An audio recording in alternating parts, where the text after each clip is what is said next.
വിധി വന്നതോടുകൂടിയാണ് കുറെ കൂടെ വളരെ വ്യക്തമായിട്ട് എല്ലാവർക്കും മനസ്സിലായത് ഇദ്ദേഹം തന്നെയാണ് അത് കൊട്ടേഷൻ കൊടുത്തത്. കാരണം അങ്ങനെ പറയാൻ കാരണം എന്താ, സാമാന്യ ബുദ്ധിയുള്ള ആർക്ക് മനസ്സിലാവും. കോടതിയിൽ നിന്ന് വിധി കേട്ട് വന്നു കഴിഞ്ഞാൽ എനിക്ക് വളരെ സന്തോഷമുണ്ട്, എൻ്റെ കൂടെ സത്യം വിജയിച്ചു എന്നൊക്കെ വേണമെങ്കിൽ പറയുന്നതിന് പകരം മറ്റൊരു പെണ്ണിൻ്റെ പേരാണ് അവിടെ പറയുന്നത്, മറ്റൊരു നടിയുടെ പേരാണ് പറയുന്നത്. ആ നടി ഒരിക്കലും ആ വേദിയിൽ നിന്ന് സംസാരിക്കുമ്പോൾ ഇദ്ദേഹത്തിൻ്റെ പേര് പറഞ്ഞുകൊണ്ടല്ല അവർ അന്ന് സംസാരിച്ചത്.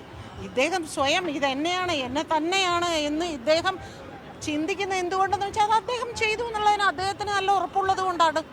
അപ്പോൾ ഇനിയും അദ്ദേഹത്തിൻ്റെ ഈ വില്ലനിസം തീർന്നിട്ടില്ല. ഇനിയും ഞാൻ ഇത് തന്നെ ചെയ്യും എന്നുള്ളൊരു ധൈര്യം അദ്ദേഹത്തിന് കിട്ടിയത് ആ വിധിയിൽ കൂടിയാണ്.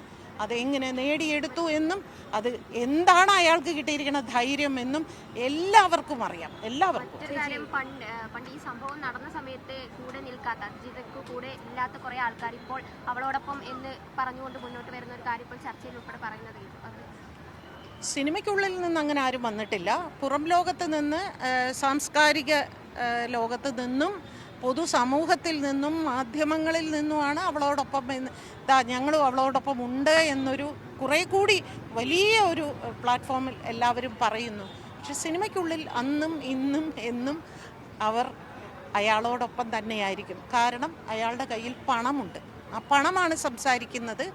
അയാളുടെ മാർക്കറ്റ് ഇല്ലാതെയാവുമ്പോൾ, അയാളുടെ കയ്യിൽ പണം ഇല്ലാതെയാവുമ്പോൾ ഇവരുടെയൊക്കെ ഈ സംസാരമൊക്കെ നിന്നു. അതായത് ഈ ആസൂത്രണം ചെയ്ത ആളുകൾ പുറത്തു നിൽക്കുമ്പോൾ അത് ഭയപ്പെടേണ്ട ഒരു സാഹചര്യം ഇപ്പോഴും ഉണ്ട് എന്നുള്ളതാണ്. അയാളെ പേടിച്ച്, അതായത് അത്തരം ഒരു ഭയം ഉണ്ടാക്കുന്ന സാഹചര്യത്തിലേക്ക് കൂടി കടക്കുകയല്ലേ ശരിക്കും പറഞ്ഞാൽ? തീർച്ചയായിട്ടും ഈ ആളുകൾ അധികം വൈകാതെ കോടതിയിൽ നിന്ന് പുറത്തു വന്നു കഴിഞ്ഞാൽ ഇനിയും അയാൾ തന്നെ ഒരു ഇന്റർവ്യൂവിൽ പറയുന്നുണ്ട്, ഇത് പല നടിമാരോടും ഞാൻ ചെയ്തിട്ടുണ്ട് എന്ന് അയാൾ തന്നെ പറഞ്ഞു.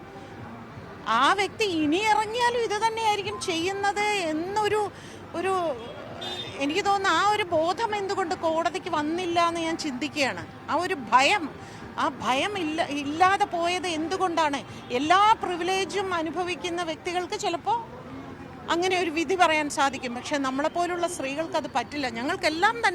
നമുക്കെല്ലാം തന്നെ ഭയമാണ്. ഇനിയും എത്ര കുട്ടികൾ ഇത്തരത്തിൽ ദുരനുഭവം നേരിടേണ്ടി വരും ഇത്തരം ആളുകളിൽ കൂടി എന്ന് നല്ല ഭയമുണ്ട് ഞങ്ങൾക്ക് എല്ലാവർക്കും. അത് മഞ്ജു പറഞ്ഞത് സത്യമാണ്. ഇനി ഒരു പക്ഷേ ഈ അതിജീവിത അന്ന് ഈ കൊട്ടേഷൻ അല്ലെങ്കിൽ ഈ സംഭവം കേസാക്കിയില്ലായിരുന്നുവെങ്കിൽ ഉറപ്പാണ് അടുത്തത് മഞ്ജു വാര്യർ തന്നെയായിരിക്കും ഇതുപോലെ മറ്റൊരു സിറ്റുവേഷനിൽ വന്ന് വീഴാൻ പോകുന്നത്.